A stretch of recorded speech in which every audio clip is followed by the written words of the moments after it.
Trooping the color is engineered to look effortless. Scarlet lines pivot in perfect drill. Kettle drums rumble across horse guards. The sovereign's banner catches the wind at precisely the right moment for the photographers on the stands. Tradition, discipline, continuity. Those are the messages the ancient pageant is meant to transmit to subjects and to the wider world. But even the smoothest parade cannot silence the private turbulence inside the House of Windsor, and this year's ceremony, ostensibly a straightforward celebration of King Charles III's official birthday, has exposed fault lines that polite courtiers have struggled to conceal. For the watching public, the most visible tension has been the absence of the Princess of Wales, still convalescing after a punishing course of preventative chemotherapy. Catherine's green carriage cloak and ready smile have long been a feature of the balcony tableau. Her sudden withdrawal, announced weeks in advance on medical advice, left an unsubstituted gap between the Duke of Edinburgh and the royal pages.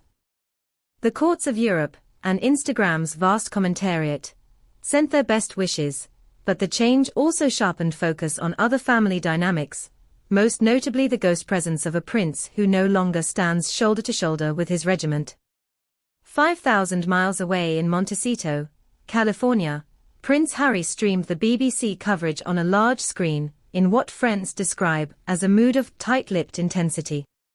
According to one source who spoke on condition of anonymity, the Duke watched the household division wheel smartly across Horse Guards Parade and was suddenly overwhelmed by a sense of disenfranchisement. He could remember the weight of the Blues and Royals plumed helmet on his own neck, and there it was, glinting under a June sun, but he was looking at it through a laptop bezel. The moment, says the source, crystallized everything he feels he's lost. And that sense of loss, observers believe, now fuels his urgent plan to place his two children back under the physical gaze, if not the institutional umbrella, of their royal grandfather. The invisible grandchildren. When Archie Harrison was born at Portland Hospital in 2019, the royal household issued notices that combined modern informality with ancient protocol. Staff at Buckingham Palace dictated the announcement to the court circular, and tourists snapped photos of the easel in the forecourt. Yet within a year Archie's parents had relocated to North America, relinquished Her Royal Highness styling and accepted that the toddler would grow up largely outside the gilded bubble of palace security. Princess Lilibet's 2021 arrival in Santa Barbara County was marked not by gun salutes, but by hashtags, and the distance between Sussex children and royal routine has only widened since. The Duke insists that physical distance need not equal estrangement. Friends say he has long believed that, even if his own relationship with the firm remains strained, his children deserve to experience the warmth of a grandfather who, in quieter moments, speaks rapturously about the irrepressible curiosity of little ones. Yet each olive branch encountered procedural thickets, police protection liabilities, diary congestion, ongoing litigation, and the raw emotion still lingering from memoir and interview revelations. The most recent overture, a formal invitation to King Charles and the Prince of Wales to attend the 2027 Invictus Games closing ceremony in Birmingham, was meant, say Sussex confidants, to create neutral ground, where the language is sport and service. Cynics saw it as a ploy to bind the palace to a timeline of the Duke's choosing. Coverage in London tabloids emphasized the awkward clash with Queen Camilla's 80th birthday weekend. Title lines and red lines. Behind those diary clashes lies something deeper. A constitutional debate about how far the slimmed-down monarchy can stretch to include non-working grandchildren. When Charles acceded in 2022, letters patent dating to George V automatically elevated Archie and Lilibet to Prince and Princess.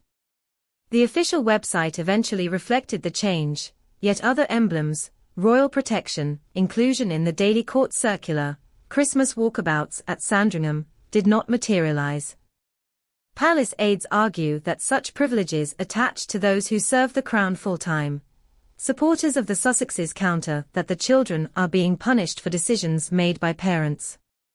Harry reads every omission as deliberate, says a former equerry, and that fuels the urgency you're seeing now. The Duke's critics, however, detect selective memory. They point out that Harry was offered the chance, during so-called Sandringham summit negotiations, to keep one foot in the Windsor machine while pursuing private ventures, but he rejected parameters on commercial activity and media rights.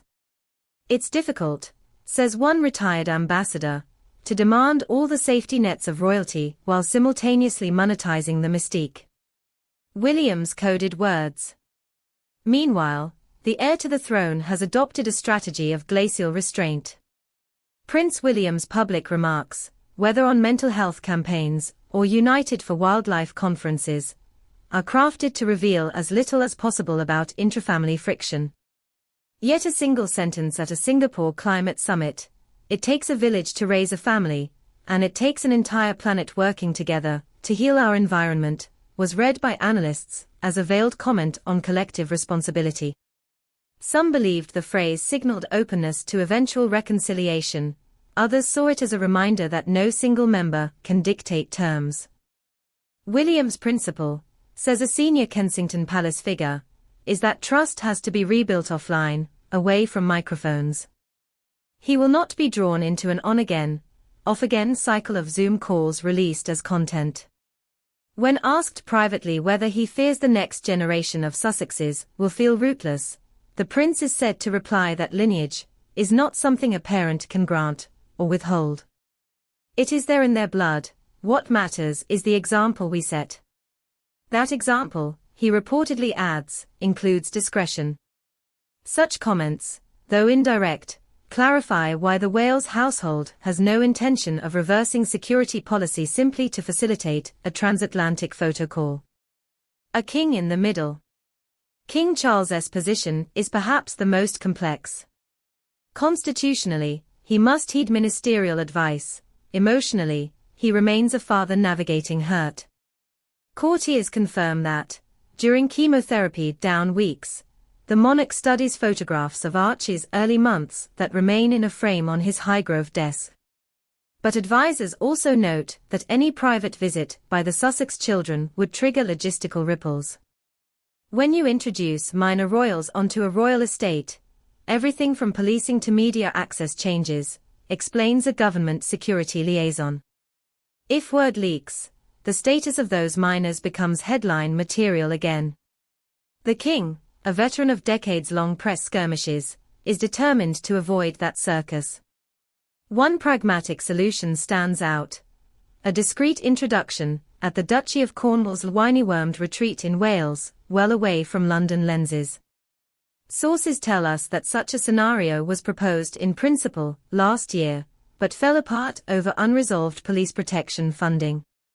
Harry insists that security for any reunion should be borne by the state, arguing his children remain lawful councillors of state in future. The Home Office, however, is loath to create precedent that could be exploited by distant cousins seeking public funds. Public sentiment, private pain. Among wider British society, sympathy is unevenly distributed. Polling by YouGov suggests that a narrow majority believe Charles should meet the children, yet a plurality also believe that any such meeting should remain strictly private and unfunded. Within Canada, whose constitutional status became a subplot when Donald Trump mused that the nation might one day join the Union, columnists have noted the irony: a monarch protective of Canadian sovereignty while wrestling with familial autonomy inside his own line. Into this knot of legal nuance and personal hurt steps Princess Anne, often dubbed the family's fixer. Royal scribes say Anne has quietly offered to host a low-key luncheon at Gatcombe Park, should Arch and Lily ever travel. Her view is said to be that cousins ought to know one another before media narratives calcify. Whether that olive branch carries weight with California remains to be seen. A clock ticking louder. Beneath all the protocol, one fact grows harder to ignore: King Charles's illness, though reportedly stabilized, adds urgency. The palace's medical bulletins use the word manageable, not cured, points out a former press secretary. In that context, every missed Christmas, every unreturned call, assumes greater emotional mass. Harry, acutely aware of his mother's sudden loss years ago, is determined that history not repeat itself with another grandparent gone before bridges are mended. Yet royal history offers no easy roadmap. Edward VIII never reconciled fully with the family he left in 1936. By contrast, George VI's fractured relationship with Prince John was partly healed by letters written in the final year of the king's life. The precedent Harry hopes for exists, but so does the one his critics fear. For now, the royal household presses on with duty. Charles meets faith leaders at Lambeth, Camilla opens a new dyslexia centre in Swindon, William prepares to bestow earthshot laurels on green innovators in Cape Town. Across the ocean, Meghan finalizes a lifestyle podcast and plots the release of a children's book said to be dedicated to the courage it takes to build new gardens. Whether those metaphorical gardens include beds of Windsor roses or remain fenced by Californian sage is a question only time, and perhaps an invitation handwritten on Balmoral notepaper, will answer. So the monarchy endures its paradox. A family bound by protocol yet riven by emotion, an institution whose greatest strength is continuity, but whose greatest threat may be silence.